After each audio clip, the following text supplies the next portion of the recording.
developed in olden times among the petty kings of the East. That pattern was that they had regular seasons and times to go to battle. They did not fight battles in those days all the time or in every season of the year, but rather those battles were fought at particular times. That's why the Scripture says, at the time when kings go forth to battle. That means there was a time when kings did not go forth to battle. These kings about which the Scripture is talking are wicked kings. They would use the springtime as a time for battle, perhaps, when the grass was green and good for food for their horses of battle. Or perhaps they would use the fall time when there were ample crops for their men to feed from, as they would take other lands and other cities. And so at a particular time in the spring when the grass was the greenest, that was the time that the kings went forth to battle. At the time in the fall when the crops were at their peak, that was the time when the kings went forth to battle. So that's why we have the statement, the time when the kings go forth to battle. Now, these kings were not good kings. They were heathen kings, and they were little more than robbers. This was the way they made their money. Rather than, besides taxing their people, if they needed some extra money, they would conquer another city, take another land, conquer some more land, or conquer another country. Now, the wise cities prepared for these times. The wise king knew when other kings were going to go to war. And he would undergird himself and prepare for the time when kings would go to battle. For example, the wise king, the good wise king, would say, it's about time for the kings to go to battle. And so let's prepare ourselves and undergird our forces in order that we might not be conquered by these wicked, petty kings of the East. Or maybe let's say the crop is about at its zenith now, and the crop is about to be gathered. Right now, let's get our forces all ready. Let's prepare ourselves for the inevitable time when the kings go forth to battle. You know, that really is the difference between, I think, great churches and average churches. That's the difference between churches that have little trouble and churches that have lots of trouble. The time to prepare for the Satan to come to battle the church is not after the battle has started, but before the battle has begun. The time to get ready, the time to lick the devil is get ready for him before the battle. Now, there were kings who were kings of cities and lands who would not prepare their people for the time when kings go forth to battle. The kings would come, the enemy wicked kings would come upon them at a time they thought not, in which they were not prepared, and the defeat was inevitable for the kings who were not prepared. However, the wise king said, it's getting close to the time when the kings go forth to battle. We must get ready for it. That's why, if you notice in First Baptist Church, most of my preaching is, preventive kind of preaching. I wonder how many sermons I preached in days gone by, getting us ready for this time. Preaching on, we're going to be out of the auditorium. Let's not complain. Let's be cooperative. Let's do our job. Why? Because we are in a time when the kings, the wicked kings, Satan and his angels, are going forth to battle. We have to get ready for the battle. We have to prepare ourselves. Now, in order to know how to prepare ourselves, we have to be alerted as to when the kings go forth to battle. Now, in the first place, there are certain times in an individual life when kings go forth to battle. There are times when Satan is worse than other times. There are times when temptations are more intense than other times. There are times when the devil goes forth to battle in an intensity and a fury that it does not usually normally use. Now, we have to know these times and prepare for them. Now, in a person's life, an individual life, I'm talking about now, not just a saved person alone, but in a period of a person's life, when are those times when Satan and his kings go forth to battle against us more than other times? The first time I called your attention is infancy. Infancy. The devil calls his kings forth to battle perhaps more in the child's infancy than any other time in his life. Do you know that children learn more before they're a year old than we dare ever realize or understand? That's why that we who are saved, as we have our children, and as the children are little infants, we ought to say, we realize that the devil at this time is calling his kings forth to battle. Dr. Scott, about a generation ago, came out with his dirty, filthy trash, don't spank a child, you may retard his progress. Now, as I said before, we didn't spank the child when he lit a match. Now we don't spank the child to put him in jail when he burns a bank. We didn't spank the child when he called mother and father a dirty name, and now we don't spank the child when he calls policeman a dirty name. We didn't stop the child's progress of little things he did that were wrong, and now that generation has grown up and they're burning our shopping centers and rioting in our streets and ruining our schools and destroying our colleges, wrecking our young people. Why? Because the devil went forth to battle years ago and aimed at our children, the infants, if you please. And so what do we face today? A generation of spoiled brats who are 18, 19, 20 years of age, never have felt a spanking on their posterior, and had parents that swallowed Dr. Spock's this Messiah of paganism. They swallowed his gospel and believed it is truth as it was spread by his little demons from hell and the angels from hell that he sent forth and used as ministers of light, preachers to stand forth and say, this is the way you rear your children. 10,000 times no, this is the way you rear your children. And so what's happened is, what happened is this.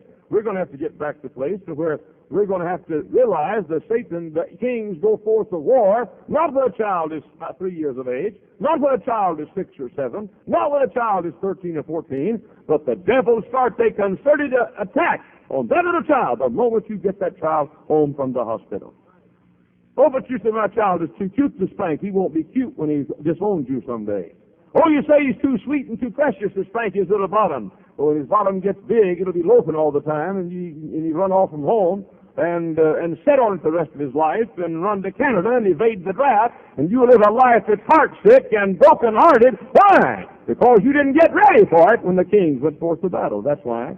Now, you listen to me. If you got a baby in the nursery, the devil's after that baby, and the devil's not going to start tempting that baby when he's 13 years of age. I've heard parents say this. They said, well, we'll send our boys and girls to the Christian high school, but the grade school's not so bad. It'll be too late then, brother. It'll be too late then. Don't you think for a single moment the temptation is unique to 13, 14, 15, 16, 17-year-old children. I mean, the devil goes forth to battle while that child is in the crib. The devil says, don't you discipline that child. Don't you spank his hands. Don't you cut his hair. He's a boy. Let him grow long ringlets, and you got a hippie that's 6 months old in the crib. Don't retard the child's progress. Now, what I'm trying to say is this. I'm trying to say that if God has given you a baby or a little child, you better stop and realize that the moment that child was born, the devil in hell said, okay, all you little imps, okay, all you little gremlins, okay, all you little witches, okay, all you little demons, let's go down and get that child and work on the mom and the dad. And that's why that child ought to be in the nursery of our church the first Sunday he's home in the hospital. Time when kings go forth to war. There's a second time in a person's life when kings go forth to war, more than usual, and that is the teen years. I'm talking now about the years of junior high and high school. You ever stop to think what our kids have to face in this generation? We didn't know what television was when we were kids. We didn't know much about what a radio was. If you put a curse word in the newspaper, it was written in Chinese or Japanese or asterisk. Nobody else put a curse word in the newspaper. Yet our children face the dirtiest literature of this world has ever seen. Why? Because the kings have gone forth to war to destroy their souls. They face a rotten television programming that is dedicated to destroying your kids and mine.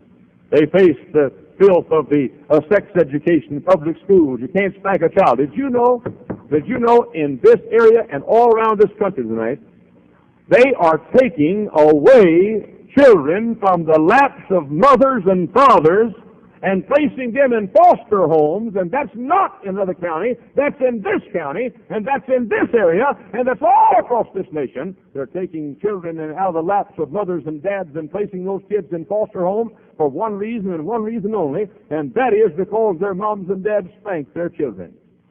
Why? What's trouble? I'll tell you what. The kings have gone forth to war to destroy your boys and girls.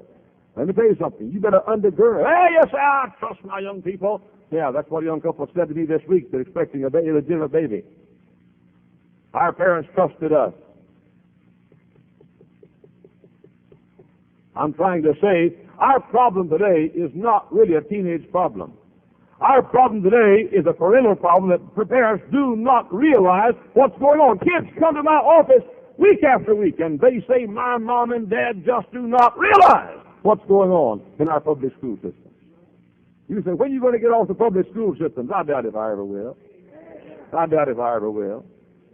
Well, you say I don't like it. Well, that's why I'm preaching about it. The person not right with God needs to hear stuff like this. I'm trying to say, you don't know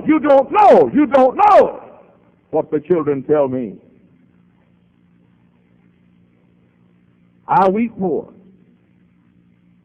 stay awake more, work harder. My heart hurts more over the teenagers in our church than over all the rest of our people put together. Why? Because the kings have gone forth to war. You could come to my office. If you could have come to my office last night at 5:30, you could have stayed in my office until 11 o'clock last night and have heard the stories. I mean, one like another, like an army they came through.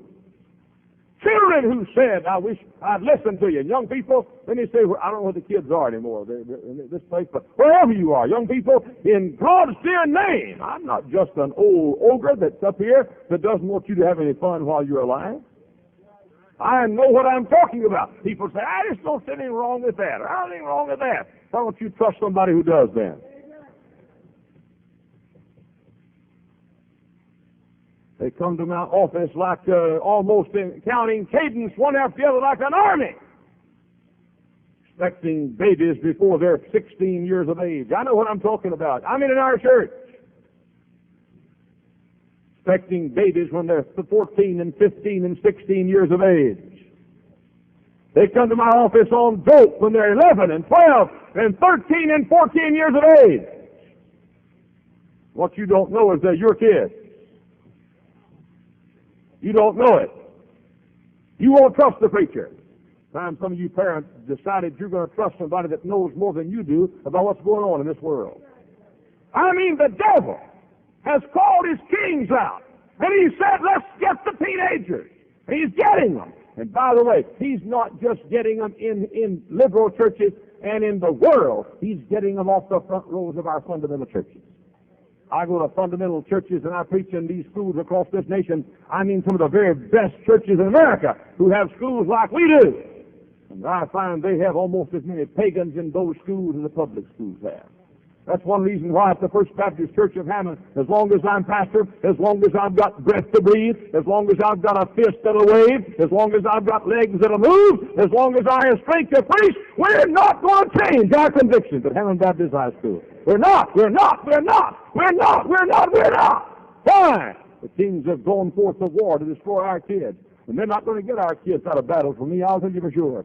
We've tried to undergird our forces, realizing that in these teen years, 13 and 14 and 15 and 16 and 17, the junior high school age, the devil has launched an attack in this nation to destroy our children like we've never known before. We've got to get ready for him and undergird our forces, or they'll be defeated. We'll be defeated in the battle.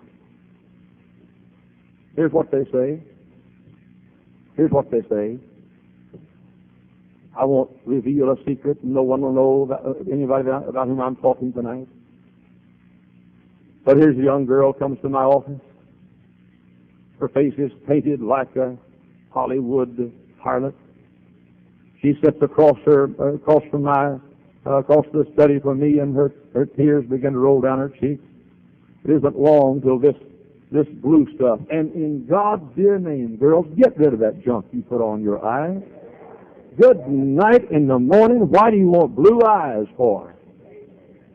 All that junk above your eyes that make you look like a freak of nature, save that for the last day of October.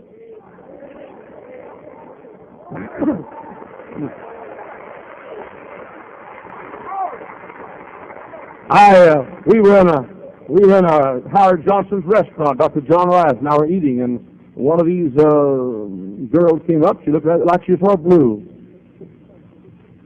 And Dr. Rice, in his tactless way, took his glasses off and said, "Who hit you in the eye?" She said, "What?" We're up in Pennsylvania. He said, "Who hit you in the eye? You been in a fight?" She said, "What do you mean?" He said, "You got black eyes." She said, "Oh," she said, I have a big nose, and she did. I have a big nose, and she said, I put this stuff on my eyes to try to detract attention from my nose. Maybe a Sully would wear it, he could detract attention from his stomach, but I try to attract attention from my nose. She said, I have a big nose. And I looked at her and said, you're not the only one right here that has a big nose either. Someone right across the table from me has a big nose too. And but here it is. They come to my office, and she sits across the room, and she said, Brother Hyles, I was a little girl. I heard you preach. I heard you stop and holler. I didn't believe you. Oh, she said, Brother Hyles, my decency is gone. My purity is gone. My dreams is gone. And one little lady said, I can't have a baby now. She said, I've always dreamed of having a home and children, and I can't have babies now. Any hope is gone. I've sold myself into indecency. Oh, Brother Hyles, I wish I'd listened to what you said. I sat out there and slumped down in the seat and wouldn't listen to you, and I criticized you and laughed at you and said you're an old fogey. I'm not an old fogey. I'm not an old fogey. I'm not an old fogey. I just want you to turn out to be decent, that's all. If being decent an old fogey, count me as an old fogey. Being against liquor is an old fogey, count me as an old fogey. If bleeding, you ought to say yes ma'am and yes sir and no ma'am and no sir is old fogey, count me as old fogey. And if being, if not smoking cigarettes and telling dirty jokes, not telling dirty jokes is old fogey, count me as old fogey. And if not listening to this dirty, rotten, filthy rock music is old fogey, count me as old fogey. Listen, I was grieved the other night. Grieved! And our young people sort of went down to a concert by, what's this guy, Denver? What? Denver. You know, you say, well, he's not so bad. He's not so good either. He's not so good. I got some rock music magazines, and he's featured in some of them. A man told me this, and I tried it myself. I went into a music store while I was gone this last week and asked this question. What kind of music does this Denver fellow sing? And they said, he's a rock singer. I bought some magazines.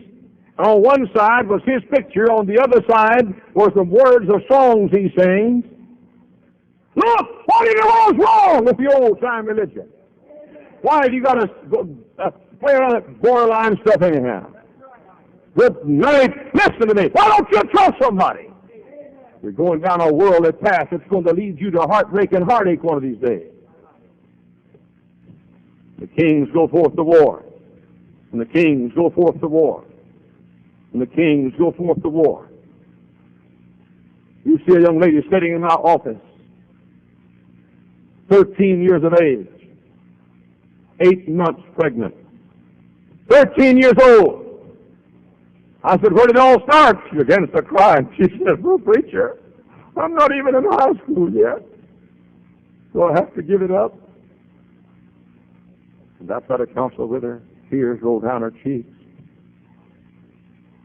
And I say, what happened? And she says, my mother and dad let my boyfriend come over to our house while they weren't at home. And the mother and dad are horrified. As far as I'm concerned, they did something twice as bad as the young girl did. Now you say, I just trust my kid. You're an idiot. Paul didn't trust himself. I'm saying, ladies and gentlemen, when are you going to believe me when I tell you the devil's going to destroy your kids if you don't listen to some of us who are trying to make something out of them? When are you young folks going to believe what I'm saying? A fella came off the other day. Yeah, I said, I understand you've been in some trouble. I don't think I have. I don't like the rules at Hammond Baptist anyhow. Well, if you don't like the rules, get your duds and leave. I go with you college students, too. He walked out. I said, you'll be back.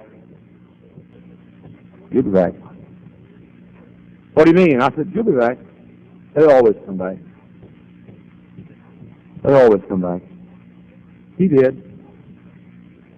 He came back. Life ruined. Wrecked. Why? Why? I'll tell you why. When the pastor stood up and said, this is the time when the kings have gone forth to war. He didn't believe me. His parents didn't believe me. Their parents in this room right tonight If I preach on ladies wearing slacks, for example, and I'm not sure any ladies ever wear slacks, but in case the lady accidentally wears them, I preach on ladies wearing slacks, for example. You say, Brother Hyles, look, we're in the Civic Center. There are folks working out here, policemen, and don't holler all this about all these things we believe. For good and right, that's the only way in the world I can get the truth to some of these folks. I never will come to hear me. I mean, we're paying these folks. We're paying them to listen.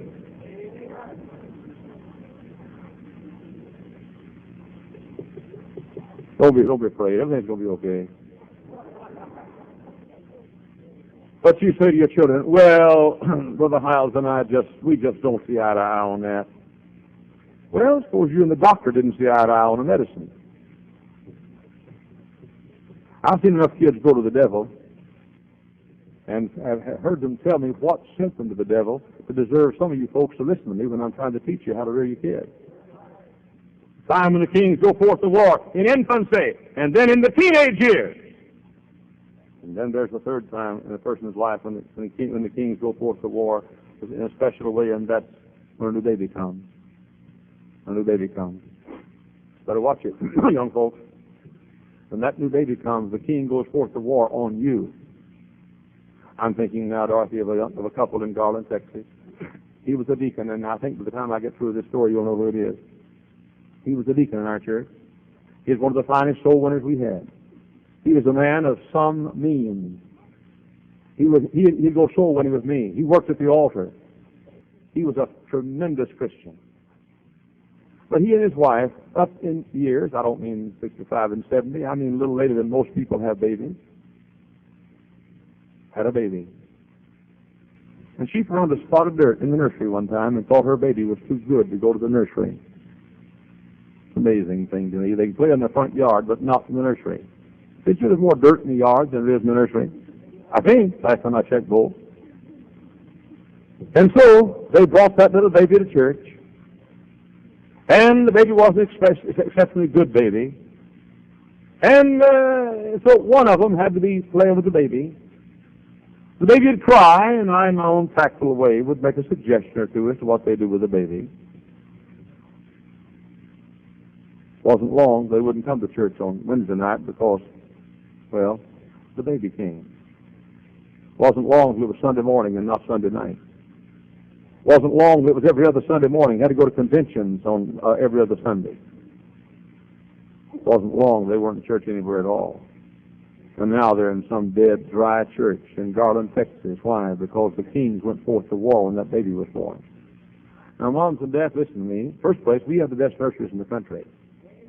But if there is a cockroach in the nursery, teach your kid, teach your kid to run from cockroaches. That's all. And I got news for you. I've been in some of your homes. And our nursery is sterilized compared to some of your places. I'm simply saying when a baby is born, that little infant comes. If you don't watch out, that little infant, it comes between you and God. And the kings have gone forth to war. There's another time when kings go forth to war, and that is success in business, and success in business comes. We have to watch it here. Brother McCoy, I go back to Garland, Texas, where you serve now, and I was pastor there 15, 16, 17, 18, 19, 20 years ago. We had a bunch of young couples, just young couples. In fact, we had 22 adult classes, and the old ladies class was 35 and over. Old ladies class, 35 and over. We considered anybody senile that was over 40. And we didn't. Everybody's working for $1.50 an hour somewhere at defense grants and so forth. But now I go back, and some of those same people are millionaires, and a lot of them have their own businesses. They have a lot of money. And I say that, ask the pastor, the so and so sitting back in the back, does he go to church all the time? Only when you come to preach here, he said. He was a deacon when I was there. A deacon. And held an office. I mean, like clerk, treasurer, something like that. One of the best deacons I had. Pastor, does he go now? No, doesn't go now. That deacon over here, sitting over here, I said, how's he doing? Well, he comes on Sunday morning, and every once in a while on Sunday night, he's one of the best soul winners I had. And one after another, men and women who got a little bit of this world's goods have stumbled. You know, there's nothing so overrated as money. Nothing, I think. I've never had any of it overrated or underrated, but there's nothing so overrated as money. Suppose that City Hall's right over here at Block 2. Suppose one morning I went over to City Hall and asked to see the mayor. Well, see Mayor Clem. He is my friend, and we are good buddies. So I went over and I said, Mayor, I want to talk to you. And the mayor says, come on in, Reverend. I walk in. He used to call me Jack, but he learned his lesson when he called one day. Mrs. O'Brien answered the phone. He said, is Jack in? She said, no, we have no one who works here named Jack. And he said, I want to talk to Jack. He said, we have no one here who answers to that name. He says, well, the pastor, Jack. She said, we have a Brother Hyles and a Pastor Hyles and a Dr. Hyles here. We have nobody here named who answers to the name of Jack. He said, I'm the mayor. She said, I'm the receptionist. She wouldn't let him talk to me until he'd call me Brother Hyles or preacher. But I like him, and we have a good relationship. I walk in tomorrow morning, I say, Mayor, I want to talk to you. What is it, Reverend? You want the alley paved, don't you? That's the only thing I ever go for, you know. Want the alley paved, don't you? I said, no, sir, I want to take over City Hall.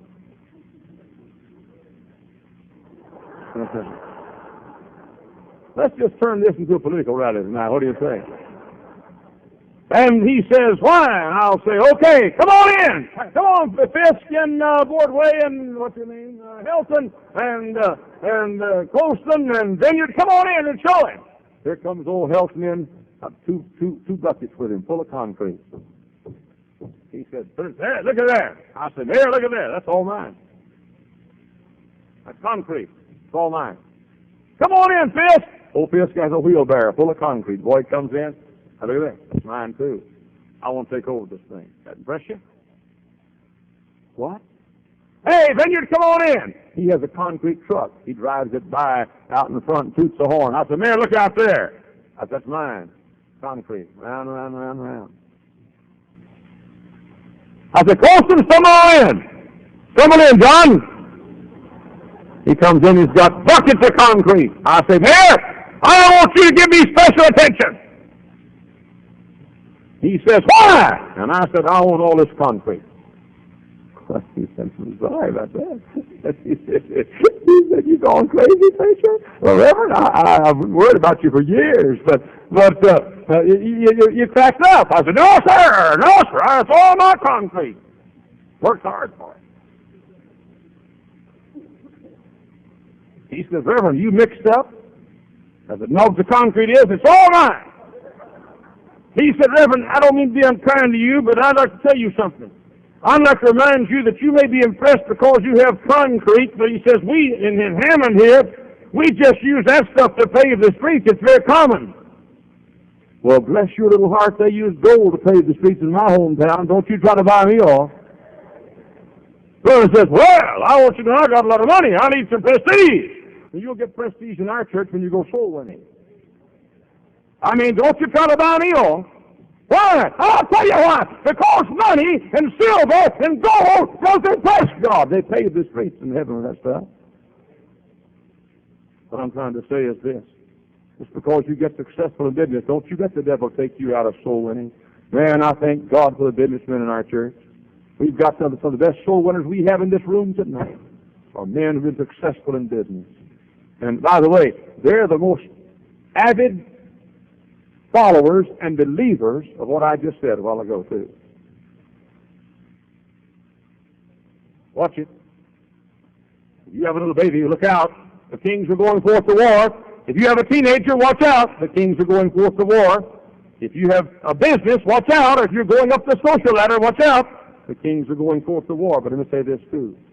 The kings also go forth to war. And you'll be surprised at this one. The kings also go forth to war in an extra special way to older people. Older people. Well, you say, Brother Hyles, I can't teach a Sunday school class anymore. I'm 75 years old. Did you hear Dr. R.G. Lee preach at pastor schools? Huh? He's 88 years old. He preached payday someday for an hour and 10 minutes, sat down for a few minutes, and preached again. Huh? I'm sorry, but that excuse has been shot full of holes, hasn't it? So you say, preachers, you're being unkind to me, eh?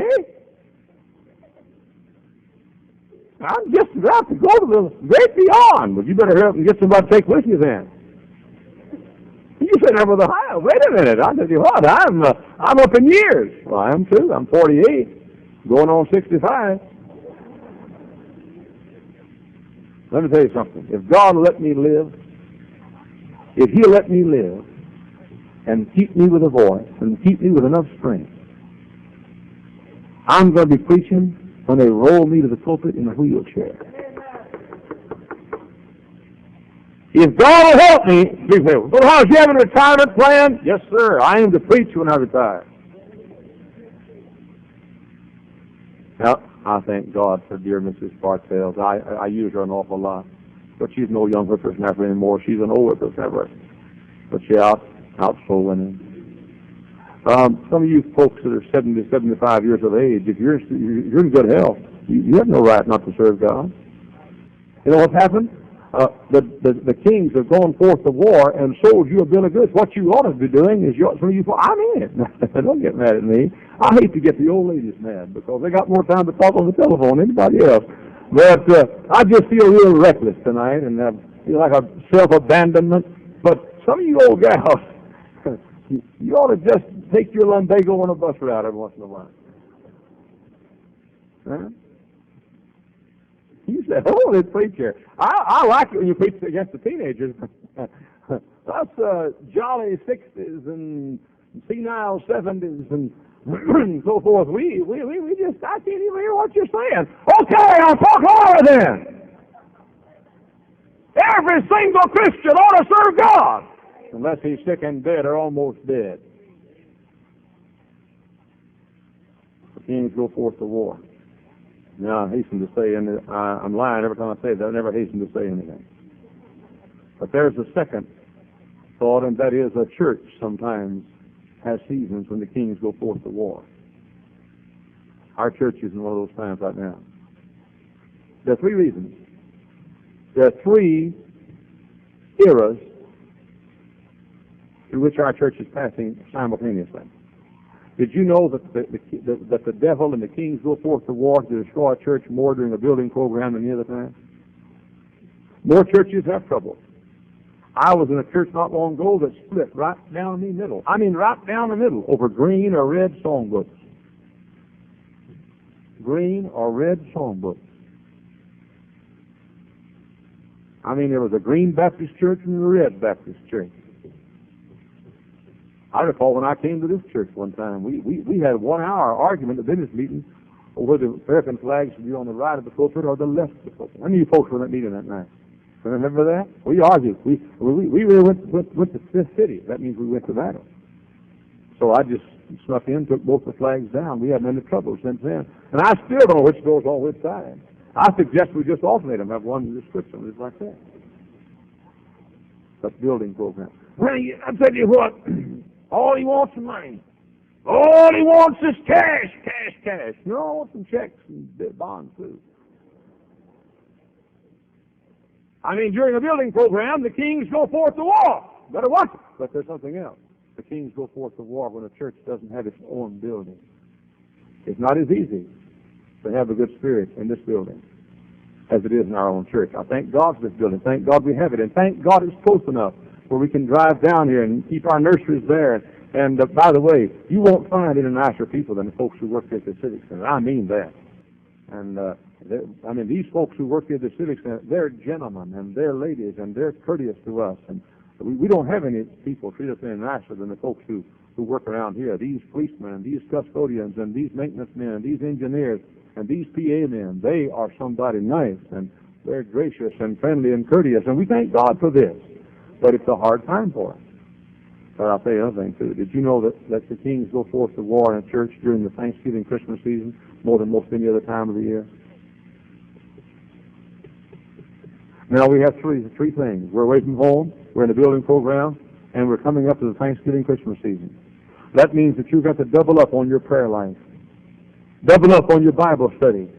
You're going to have to work harder in your own private devotional time, in your own fellowship with God, and the jobs that God has given you to fulfill and perform. You've got to work harder. Why?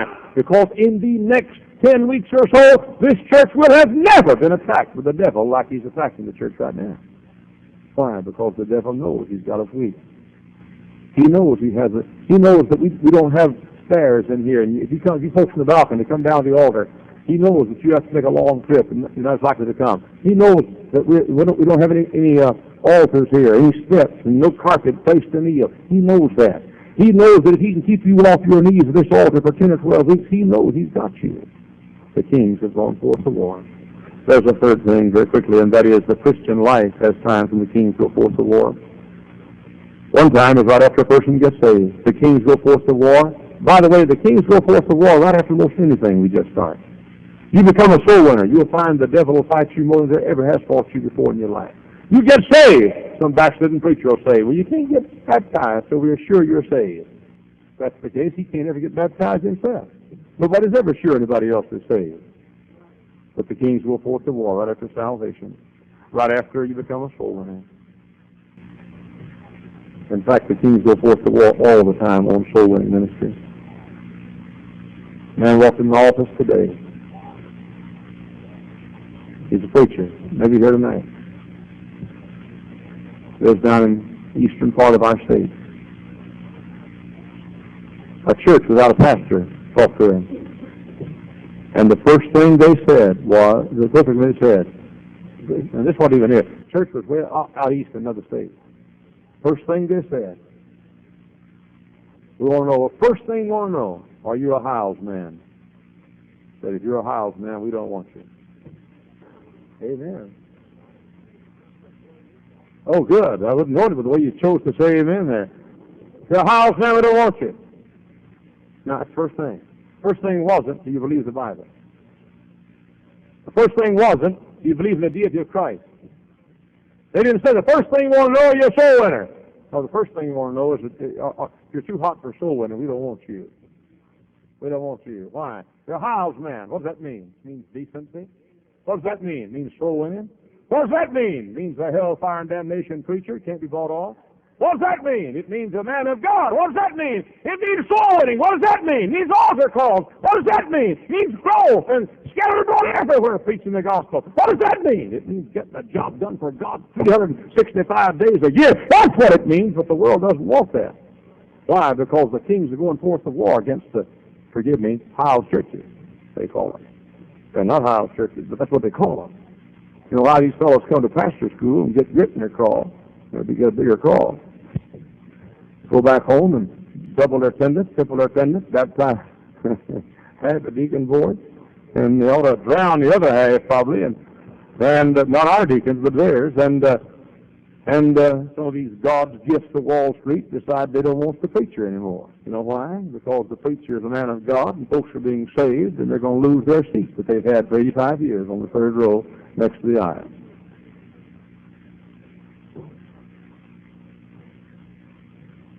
Now, I don't know how many times I've preached, and I'll continue to preach on this subject. We've got to watch it. The kings are going forth to war against our church. And during these weeks, a while ago before I left the church, I took a walk. And I walked over to the old auditorium, looked around a while, wished I was there tonight. You wish I was there too, huh? And he's not much, but he's only amen I got in the choir. He doesn't know when to say it or how loud to say it, but thank God he says it. One morning I was preaching, I said, thank God he saved a wretch like me.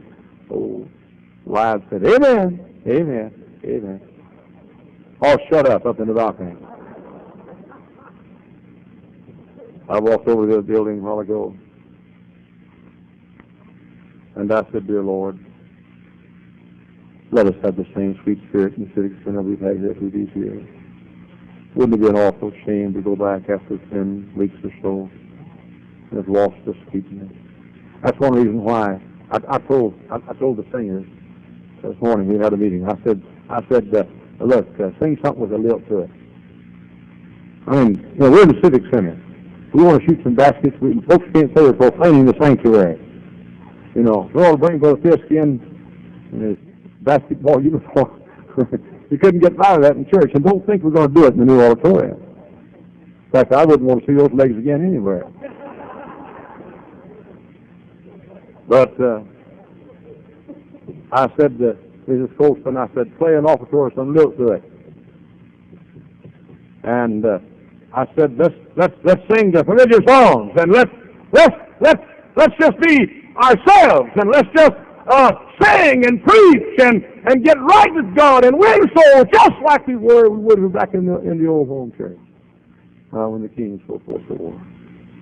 And I'm talking to somebody tonight who has a little baby. That baby may be a year old. If that baby's a year old and you haven't spanked his hand yet, the kings are warring on your child. Oh, you say, Brother Hyles, spank an innocent little baby? No, I don't believe in spanking an innocent little baby. The Bible says the wicked go strange as soon as they're born, speaking lies. I mean, before a child gets out of the hospital, he cries but he doesn't hurt. He's lying. The Bible says, Psalm 58:3, the wicked go strange as soon as they're born. What? Speaking lies. They're lying at the hospital. Hold their breath. Turn purple. What are they saying? I'm going to die. Little liars. You say, you talking about my baby in the nursery? Yes, I am. My baby's not a liar. There's mine is. And little leopards have spots because normal leopards have spots. I'm trying to say, you better get that baby. The devil's going to get him. The devil doesn't wait till he's 3 years old to work on him. Better get him.